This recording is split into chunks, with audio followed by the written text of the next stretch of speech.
I believe there's some explanation for this universe, which you might call God. Elon Musk just proved everyone wrong, which is not unusual. But what he proved is what's interesting. The billionaire revealed the real image of Jesus, and this has left Christians in awe. Elon managed to show everyone that the images we used to think was Christ were actually not him. So if all the pictures and status that hung in churches weren't Jesus Christ, who are they? And what does the real Jesus Christ look like? All very puzzling questions which we will answer in this video, so join us. The puzzle of Christ's image. The truth is, the image of Jesus has been a very controversial topic for centuries. It has been followed by belief which is not really accurate. You can't believe that someone would look a particular way just because of what you've heard about the person. And that's why Elon Musk was able to stand out. He used fact and history and research to actually get a hold of the true image of Jesus Christ. But while the true image of Jesus may have been revealed, there are questions that need to be answered. Like, what did people think Jesus looked like? Well, that brings us to Sallman. Keep watching to find out more. Sallman was the one to paint the image of Jesus that became very popular. But how did he figure out what Jesus looked like? Well, imagine you're holding a picture of someone you've heard so much about, but you've never actually met. That's kind of like what Sallman's painting of Jesus Christ is. It's a famous picture called the Head of Christ, and so many people around the world think of it when they hear the name Jesus. But that picture isn't what Jesus really looked like. Sallman was an American artist in the 1990s, and he loved creating pictures that felt comforting and familiar. One day he had an idea for a painting that would help people imagine Jesus as someone kind and close to them, almost like a friend they could talk to. He wasn't trying to say that this is exactly what Jesus looked like. He was painting a feeling, a message of peace and gentleness. To make his image of Jesus, Sallman probably thought about what people in his time might find beautiful and noble.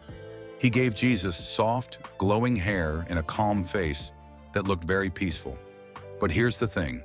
Sallman didn't have any old pictures or descriptions of Jesus to work from because there aren't any. The truth is, when Jesus lived on earth, no one drew or painted him. He lived in a place called the Middle East, which we will dive into later. This wasn't what Jesus likely looked like at all. It's like drawing a picture of someone from your imagination and guessing how they might appear, even if it's not accurate. Sallman's Jesus looks more like the people from Sallman's culture than the real historical Jesus. So why does this picture still mean so much to so many people? Well, Sallman's painting became very popular because it was printed everywhere, in churches, schools, homes, and even on small cards people could carry in their pockets. It felt like having a reminder of Jesus that you could keep close. But even though it's loved, it doesn't show the real person. It's like when you imagine a character from a storybook and draw them your way. Your drawing is special because it shows what you feel about that character, but it's not what they truly look like if they were real. But the thought of it is just wild. The thought that something starting out as just an idea in an artist's mind became so popular that it's everywhere at such a time, almost like a favorite song or story everyone knows. That's truly what happened with this image. It spread so far and wide that people began to believe it was how Jesus really looked, even though there's no way anyone could know for sure. In the beginning, when Sallman created the painting in the 1940s, he didn't expect it to become such a big deal. Sallman himself confessed that the painting was a miraculous vision that he received late one night. He was probably going through something because he stated that the answer came at 2 a.m., January 1924, as a vision in response to my prayer to God in a despairing situation. The painting showed Jesus as soft, glowing, and kind-looking, with flowing hair and gentle eyes. It wasn't based on history or facts about Jesus' actual appearance, but it captured a feeling that connected with people's hearts. Sallman didn't have to tell anyone it was accurate. The picture itself did all the convincing by being beautiful and calming to look at. The painting became famous very quickly, thanks to technology that was just becoming widely available at the time. Imagine a world where pictures couldn't be printed easily, and then suddenly, printing presses could copy images like never before. Sallman's painting was copied over and over, and it started appearing on posters, prayer cards, church bulletins, and even stained glass windows. Churches loved it because it was easy to use, and it gave people a sense of closeness to Jesus. It wasn't about facts, it was about feelings. People didn't question where the image came from, or whether it was accurate because it gave them something they wanted, a way to see Jesus as gentle, loving, and approachable. As the picture spread, it began to feel like it had always been part of the church. Imagine walking into a building and seeing the same friendly face on the walls wherever you went. That's what happened with the head of Christ. It became so common that people stopped wondering where it came from. Some churches hung it above the altar, making it a central part of worship, while others used it in Sunday school classrooms to teach children. The image became a kind of shortcut for imagining Jesus, and over time, people just accepted it without thinking much about how it started. One of the biggest reasons the painting became so widespread was how it made people feel. During the mid-20th century, the world was going through some tough times, including wars and economic struggles. People wanted comfort and hope, and Sallman's painting seemed to offer that. When you looked at it, it felt like Jesus was looking back at you with love and understanding. Churches used this emotional connection to bring people closer to their faith, and the painting became a tool for teaching and inspiring. It wasn't about whether it was true, it was about how it made people feel. As we stated earlier, people noticed that the painting showed a very European-looking Jesus, with light skin, soft brown hair, and blue eyes. Historians and scholars began to say that this image wasn't just inaccurate, it was misleading. It made people forget that Jesus came from a different culture and background. Yet for many people, those details didn't matter. They didn't see the painting as history, they saw it as a symbol of their faith. It was as though Sallman gave the world something to believe in, to look up to, and find hope. The image also became a part of people's homes, not just churches. Families hung it on their walls, put it in picture frames, and carried small versions in their wallets. Imagine having a picture you look at every day, something that feels like it protects you or gives you peace. That's what this painting became for many people. It was more than art, it was personal. Even though it wasn't based on any real evidence of what Jesus looked like, it didn't stop people from feeling connected to it. Another reason the painting spread so far was because of organizations that wanted to share the message of Christianity. Groups like the Salvation Army and missionaries used the image to help spread their beliefs. They printed millions of copies and gave them away for free. The picture was easy to recognize, and it became a way to introduce people to Jesus without using words.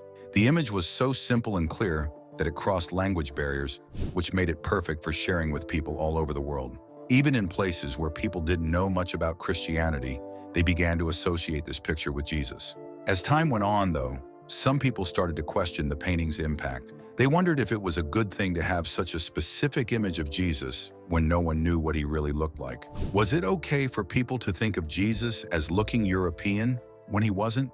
Some thought the painting made Jesus seem too perfect, almost like a movie star, and not like a real person who lived a humble life. Others worried that it made people forget about the deeper, more important parts of Jesus' message, focusing too much on his face and not enough on his teachings. Despite these concerns, the painting remained popular because it had become so much more than just a picture. It was a symbol of comfort, hope, and faith for millions of people. Even if it wasn't historically accurate, it represented something bigger. The idea of Jesus as someone who cared deeply for everyone. That's why it filled churches, homes, and hearts, even though it wasn't based on fact. It wasn't about what was true, it was about what people needed to see and feel. By the end of the 20th century, the painting had become one of the most reproduced images in the world. Even now, when we know more about its flaws and inaccuracies, it still holds a special place for many. But here's the ironic thing, Sallman's image wasn't the only Jesus Christ image to have gone worldwide. So stay tuned as we explore deeper into the topic. Passion of Christ. The next image to do this is that of the actor from The Passion of the Christ. The image became so famous and even became accepted as a true image of Jesus is a story that's both surprising and fascinating. It all started with a movie, a powerful and emotional one that left a deep impression on people. The actor, Jim Caviezel, took on the role of Jesus, and his performance was so convincing that for many he didn't just play the part, he became the face of Christ in their minds. It's amazing how something that begins as a piece of entertainment can grow into something so much bigger, something almost sacred. When The Passion of the Christ came out, it wasn't just another movie. It was intense and deeply moving, showing the story of Jesus' last days in a way that felt raw and real. Jim Caviezel, who played Jesus, went through a lot to make his portrayal believable. He wore makeup and prosthetics to look like he was injured during the crucifixion, and his expressions of pain and love were so heartfelt that audiences couldn't look away. People cried, prayed, and reflected as they watched, and when they left the theater, many couldn't shake the image of his face from their minds. It was as if Caviezel's portrayal had given them a new way to imagine Jesus. What's interesting is how that face, the actor's face, started to appear everywhere. People printed still images from the movie and framed them as if they were actual portraits of Jesus. Some churches began to hang these pictures on their walls, and temples in other parts of the world followed, using the image as a symbol of faith and reverence. It's a bit like how Warner Sallman's painting spread, but this time it was a movie. The truth is, there were those that honestly thought that Caviezel was actually Jesus because he was everywhere. But most people knew that he was just an actor. And even for those that knew, the emotions tied to the movie made it easy for people to blur the lines between the character and the man. Jim Caviezel himself has spoken about this. He has said many times that he's just a person, an actor, who had the honor of playing an important role. He doesn't want people to think of him as Jesus, and he's made it clear that the role was about pointing people to God, not himself. Yet the way he looked in the movie, his expressions, his posture, his suffering, they all felt so real to so many that it became hard to separate him from the role. It's like when you see a magician perform an amazing trick. Even though you know it's just a performance, part of you wants to believe it's real. The image of Caviezel as Jesus has become so common that in some places it feels like it's always been there. Walk into certain churches and you'll see his face, gazing down with a look of deep love and sorrow. In homes, his image is displayed on walls next to candles or other religious items, as if it's a window into something holy. People pray in front of it, light candles, and talk to it as if they're speaking directly to Jesus. It's a powerful reminder of how deeply people want to connect with their faith, even if the image they're using isn't actually what they think it is. What makes this story even more interesting is how the image spread so quickly. Do you think you can guess? Well, part of it was because of the internet, where pictures and videos can be shared in seconds. People took pictures from the movie and of the movie poster and posted them online with captions like, "This is how I imagine Jesus," or "The face of love." Once those images started circulating, it didn't take long for them to show up in churches, prayer cards, and even as tattoos. It's amazing how something as simple as a still frame from a film can take on such a life of its own. There's also something about the way Caviezel looked in the movie that made it easy for people to accept his image as Jesus. The filmmakers gave him features that seemed timeless. Long hair, a beard, and soft, thoughtful eyes. His face was both familiar and otherworldly, and it fit the idea many people already had of Jesus in their minds. Even though historians tell us that Jesus likely didn't look like that, the image felt right to people, and that feeling was stronger than any fact or evidence. But you won't believe how it's been for the actor. For Caviezel, being the face of Jesus has been both a blessing and a challenge. He's talked about how grateful he is to have played the role and how it deepened his own faith. At the same time, he's reminded people that he's just a man, not the real Jesus, and that they shouldn't focus on his image, but on the message of love and sacrifice that Jesus represents. It's a bit like being mistaken for a superhero. You're glad people admire the character, but you want them to remember you're just wearing the costume. Even with these reminders, the image of Caviezel as Jesus has become a part of modern Christian culture. It's used in art, teaching materials, and even sermons, where pastors sometimes refer to the movie to help illustrate the story of Christ. The emotional impact of the film was so strong that it gave people a new way to see and feel the story, and Caviezel's face became a symbol of that connection. It's a reminder of how powerful visual storytelling can be, especially when it's tied to something as meaningful as faith. But not everyone agrees with how the image has been used. Some people worry that it focuses too much on appearance and not enough on the deeper message of Jesus' life. Others point out that, like Sallman's painting, Caviezel's portrayal doesn't reflect the historical reality of Jesus as a Middle Eastern man. They argue that using an image of a European-looking Jesus can unintentionally exclude or misrepresent the diverse communities that Christianity touches. These are important questions to consider, especially as the image continues to be celebrated and shared. Despite these concerns, the image endures because it represents something more than just a face. For many, it's a way to make their faith feel real and personal, to put a face to a story that has shaped their lives. Whether it's historically accurate or not, The image of Caviezel as Jesus carries a powerful emotional weight that connects people to something bigger than themselves. It's funny how art, in all its forms, can touch hearts and bring people closer to their beliefs. But now that we have seen Jesus Christ through the eyes of artists who portrayed him as they imagined, let's see what he would have actually looked like. So keep watching. What would Jesus have looked like?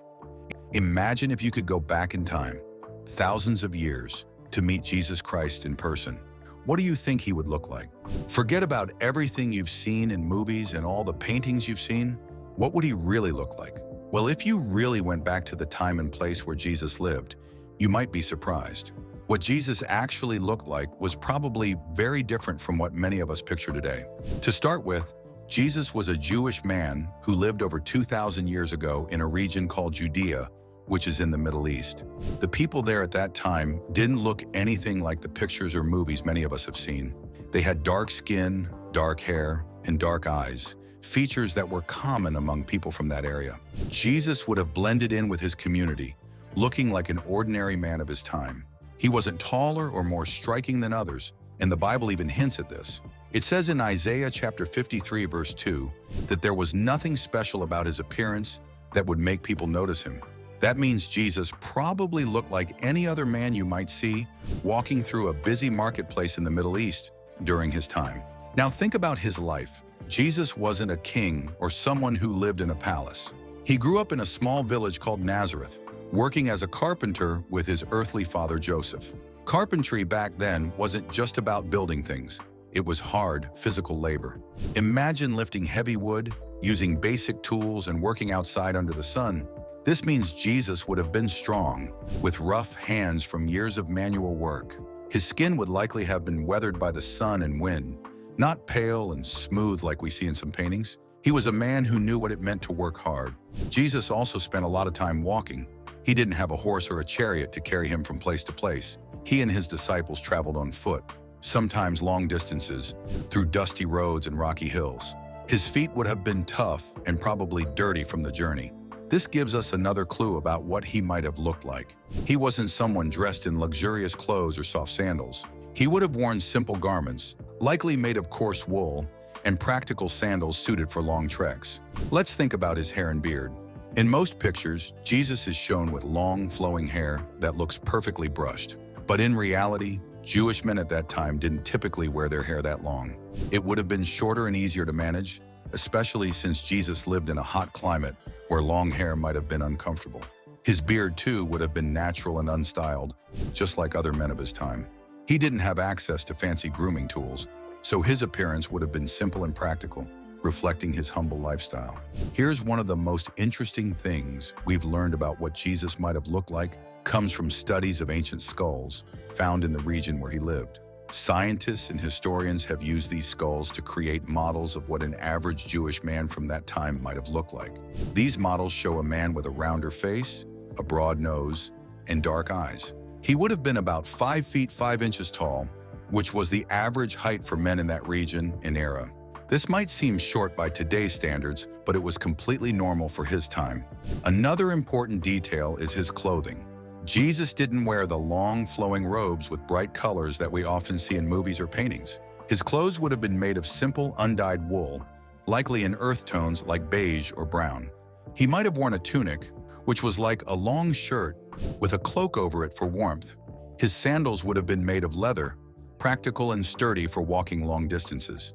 He dressed like the people around him, blending in rather than standing out. It's also important to think about the context of his life. Jesus lived in a time when people didn't have modern conveniences like clean running water or personal hygiene products. Bathing was less frequent and life was dusty and rugged.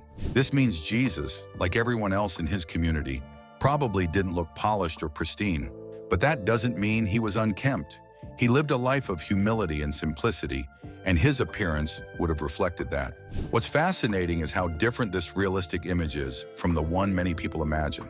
The idea of Jesus as a tall, light-skinned man with soft features came much later, influenced by European art during the Middle Ages and Renaissance. Artists in Europe painted Jesus to look more like the people in their own culture, which is why we often see him with fair skin and blue eyes in those works. But those images are cultural interpretations, not historical facts. Also note that Jesus' appearance wasn't what made him special. People didn't follow him because he looked different or impressive. They followed him because of what he said, what he did, and how he made them feel. His teachings, kindness, and miracles were what drew people to him, not his physical features. What do you think about the appearance of Jesus Christ? Share your thoughts with us in the comment section. Remember to like, share, and subscribe for more. Also, click the next video showing on your screen. You will enjoy it.